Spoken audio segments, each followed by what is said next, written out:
This is Grace Lynn Keller with the Becker Private Equity and Business Podcast and the Becker Business Minute Podcast. I'm sitting next to Scott Becker right now. Scott, what is on your mind this morning? Sure. So today's topic is, and the title is, Howard Schultz Develops a Backbone.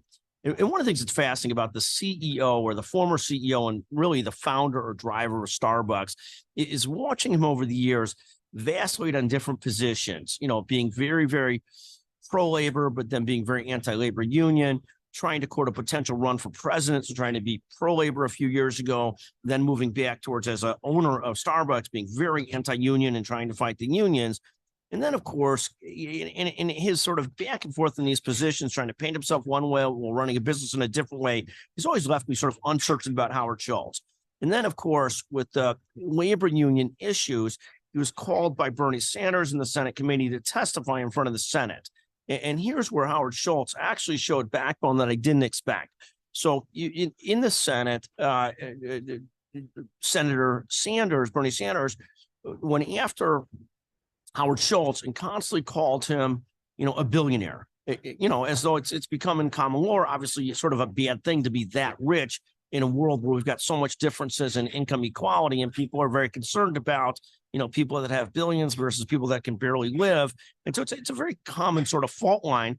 And there's a lot to be said for it one way or the other. But at the end of the day, the concept of Howard Schultz and his retort to Bernie Sanders was, look, I grew up poor. I grew up in federally subsidized housing.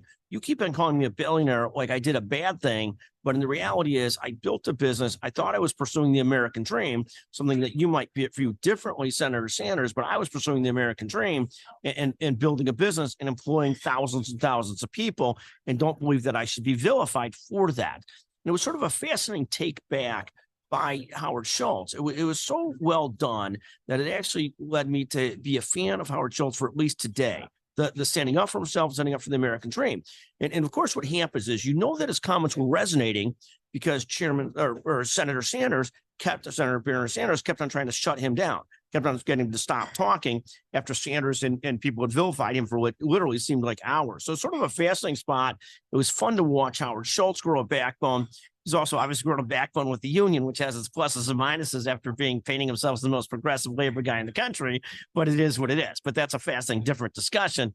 But in any event, it was fascinating to see Howard Schultz stand up for himself and basically say, don't vilify me for coming out of federally subsidized housing and pursuing the American dream. So God bless Howard Schultz today. It's our business shout out of the day. It's Howard Schultz grows a backbone. Thank you for listening to the Becker Private Equity and Business Podcast.